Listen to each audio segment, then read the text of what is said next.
July already, which means it's time to introduce a new grain for our Grains Explorer Challenge of 2024. This month, it's another ancient grain, also a gluten-free grain, and bonus, it's actually one of the more easily accessible grains. And this month, we're going to be talking all about quinoa.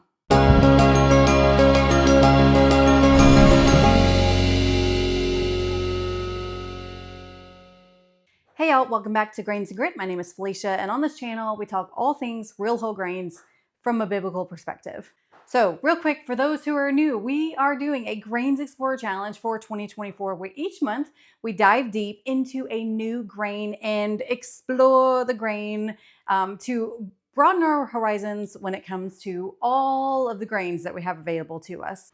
To check out all the details of our Grains Explorer Challenge, be sure to just go to grainsandgrit.com/grainsexplorer. And do know that for the full adventure, extra recipes, videos, lively hangouts, so much more, be sure to actually be part of the Grainy Bunch, which is our exclusive member community that we have, and we have a lot of fun over there.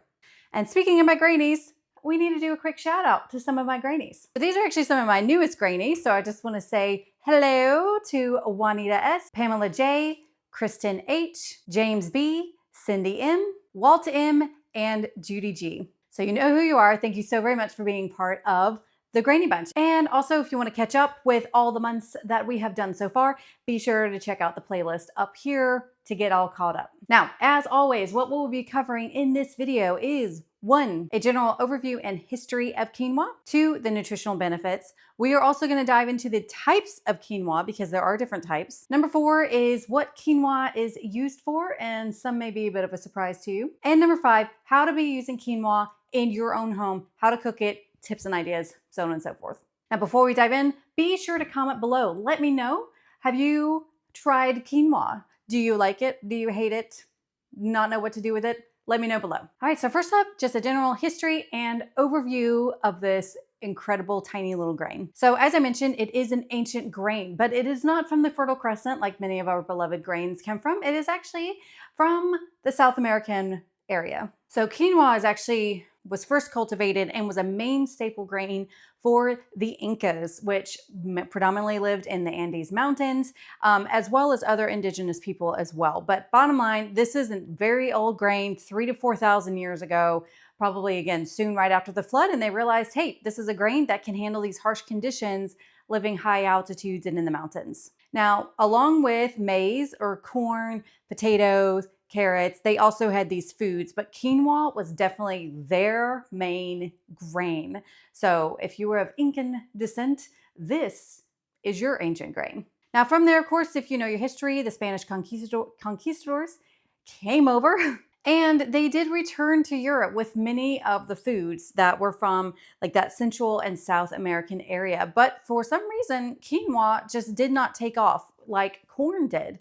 When they brought over corn and potatoes and beans, those took off in Europe, but quinoa did not. And it's been speculated that because of the religious significance of quinoa, it was very significant to the Incans' religious ceremonies. It is possible that the Spanish, being Catholics, saw these pagans with their food and they didn't want anything to do with it. That is one theory. Another theory is they may not have realized that you actually do have to remove the outer layer because it actually is very bitter, which is something that is done. So whenever you buy quinoa in the store, that's already been removed. But it's actually, but if you don't remove it, the saponins, I think is how you say it, or saponins is how you say it. It's actually very bitter. So if they tried quinoa with that, probably didn't like it. We're not a fan. And then, of course, later on with the colonization of South America, Central and South America areas from the Europeans, they brought their own beloved grains such as wheat and barley, and those definitely became far more popular than quinoa. So it kind of died out in a bit. Only a very small bit of the population was actually growing quinoa, and it was mainly just the really poor farmers. So how is it now popular whenever it was such a marginal crop in South America? How is it that we have come to know of this amazing, incredible grain here in the United States and our Western countries? Well, that is many thanks to certain entrepreneurs and quinoa lovers in the 1970s and 1980s. In the 1970s, Steve Gorod is considered the quinoa evangelist, and many thanks to him that is a big reason that quinoa has become such a popular grain in the United States. But bottom line, research actually came out that quinoa is a superfood, which we will get into the nutritional benefits later on why this is such an incredible grain. And because of that, it really took off between 2007 and 2013 in the United States. And actually, the United Nations designated 2013 as the year of quinoa. Now, of course, where it is grown, if you haven't guessed, predominantly Peru and Bolivia. That is pretty much where it's from, that South American Andes Mountain region. However, it is now grown in pretty much every continent except Australia these days because it has become a very popular grain due to the fact that it can be grown in very tough conditions. This is a very, very hardy grain. And so it's kind of been seen, and because of the nutritional benefits, it's been seen as something that can really help third world countries and these poorer nations to get not only nutritional food, but be able to grow it in maybe their harsh conditions. But at the time, about 80% of quinoa is from Peru and Bolivia, and some from Colombia as well. Here in the United States, if you want to know where it's able to be grown here, it does typically like a high elevation. And so right now it is pretty much being grown in the Rocky Mountains that extends from Colorado all the way up to Saskatchewan in Canada. Now let's get into the more sciencey parts of this grain. First of all, where the devil do we get the word quinoa? And this actually comes from an old Incan word, quinoa, which why we just don't call it that, I don't know, but there we go.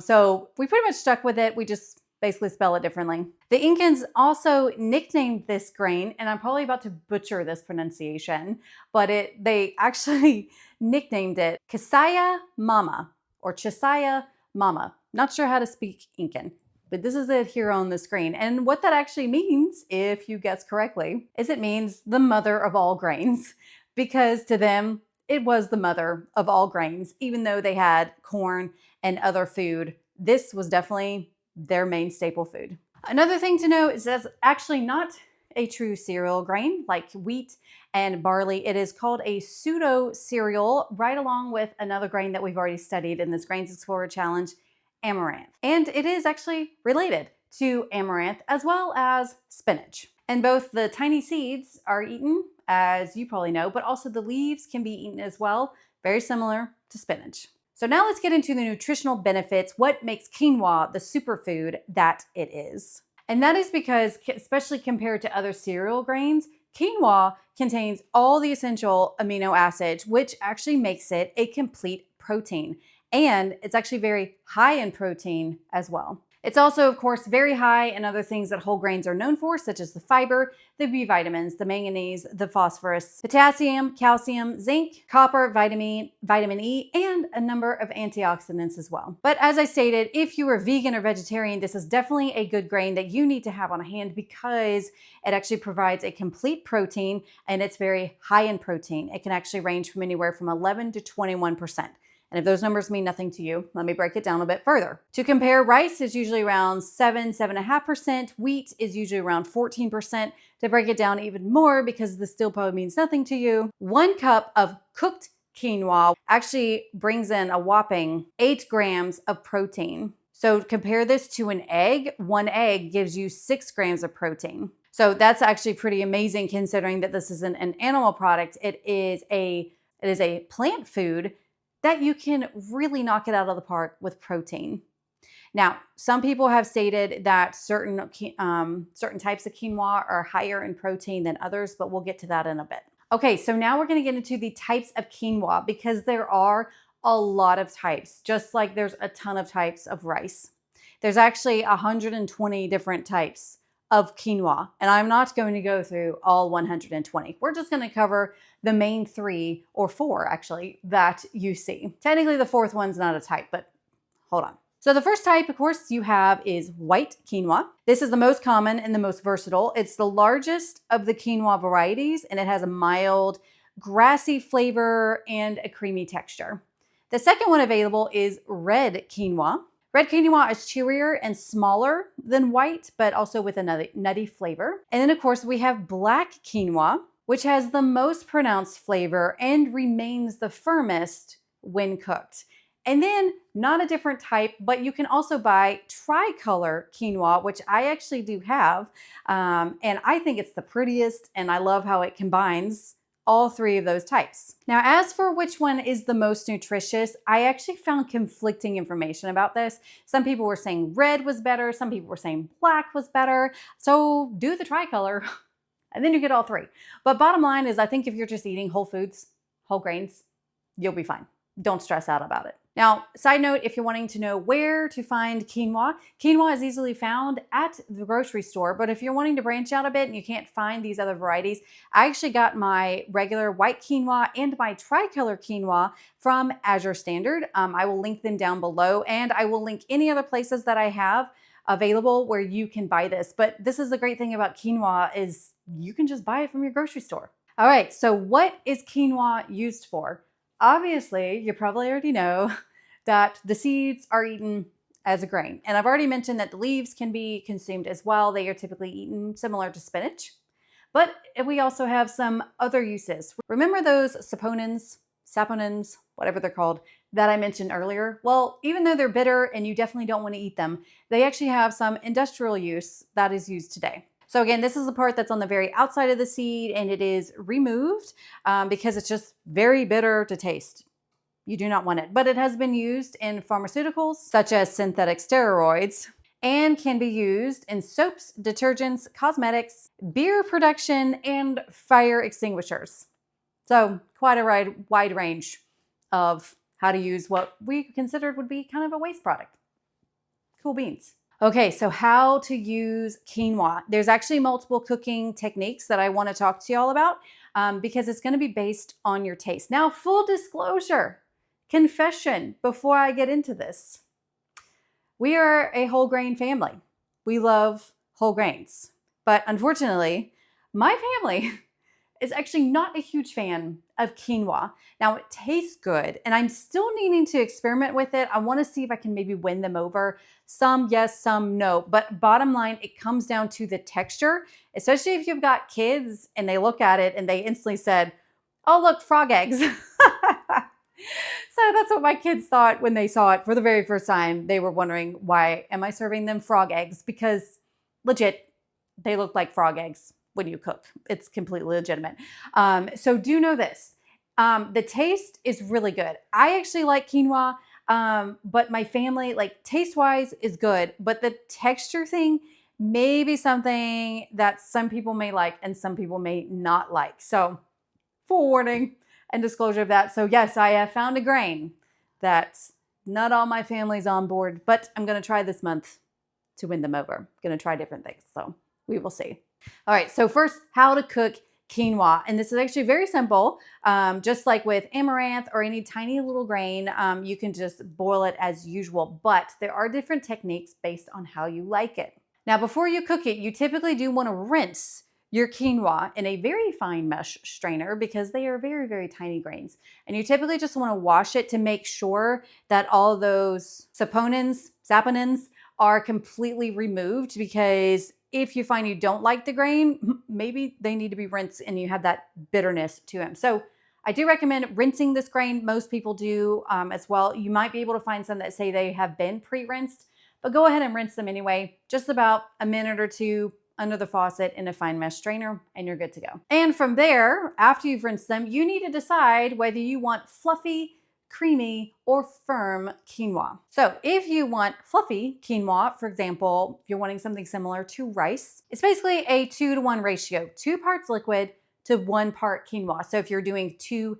cups of liquid, you want 1 cup of quinoa. So you're gonna just add your liquid and your quinoa to a saucepan, big enough for however much you're cooking. And you're just gonna cook for about 12 to 15 minutes until it is done, until it is tendered and liquid has been absorbed. And I have a little tip later on to really tell you how to make sure that quinoa has been cooked. Then you just let it stand covered for about 5 minutes like you do with rice, kind of let it steam, and then enjoy.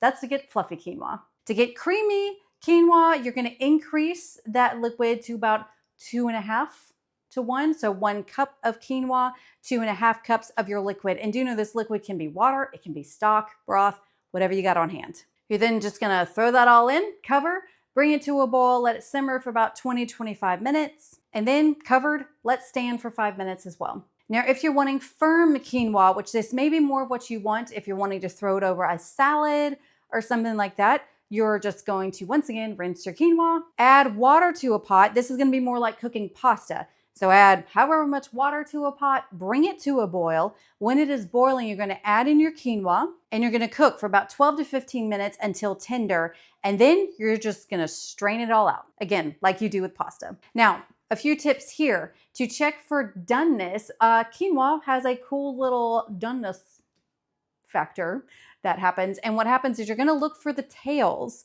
Yes, the tails. So when quinoa is actually cooked all the way, you're actually going to see the little tails come out like you're sprouting a grain. So if you've ever seen sprouting a grain, if you've ever sprouted grains, you're going to see where that little sprout comes out.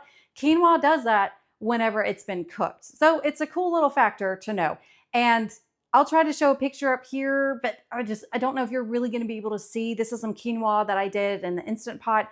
And so you might be able to see the tails, but you may just have to cook it to see what I'm talking about. Another thing is to know how much uncooked quinoa equals however much cooked quinoa. Do know this is deceptive because it's pretty much a 2-to-1 ratio. Whatever amount of quinoa that you cook, it's pretty much going to double. So 1 cup of uncooked quinoa is going to equal to about 2 cups of cooked quinoa. So do not do what I did the very first time I made quinoa for my family and thought, well, that's not enough. I'm going to triple this. That was a whole lot of quinoa, even for my big family. So be mindful with that 2-to-1 ratio. Whatever you uncooked quinoa, it's going to double whenever it comes out cooked. So keep that in mind. Now, of course, how to use quinoa. And there are some things that you just need to be aware of the traits that this grain has, so you know what recipes to use it for. Of course, you can use it in place of rice. Whatever recipe calls for rice. I've even seen people make sushi with quinoa instead of rice.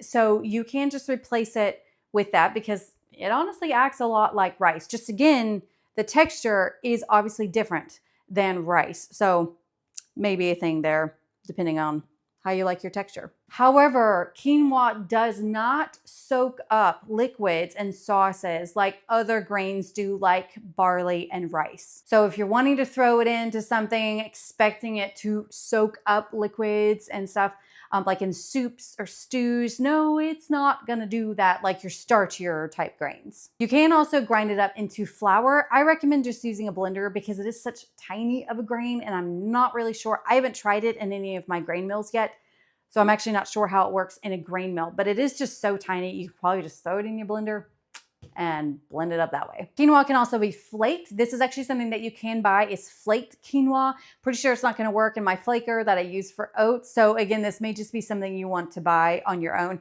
And I've seen people throw in flaked quinoa into cookies instead of like flaked oats. They're putting in flaked quinoa, so that's something to try as well. It can also be added cooked or raw to cookie dough. Again, something I haven't tried and I may not try because my family's already with the texture thing, but go ahead and try it. Let me know how it is. And you can also add it to like fritters and pancakes to add a little bit of that texture as well. All right, so there you go, y'all. Quinoa, superfood grain, very fascinating, has a fascinating history being that ancient grain. It's also, I did forget to mention, I mentioned it at the very beginning, that it is a gluten-free grain. Duh. So for those of you who are gluten-free but are wanting grains, are wanting something that's going to give you that high protein, you're vegan, you're vegetarian, quinoa is certainly a great grain to have on hand. And again, it is one of the more easily accessible ones. And then be sure to check out the playlist over here to catch up on all of the grains that we have explored for 2024 so far. Let me know in the comments below how it's going for you. And as always, y'all have a great day. Bye.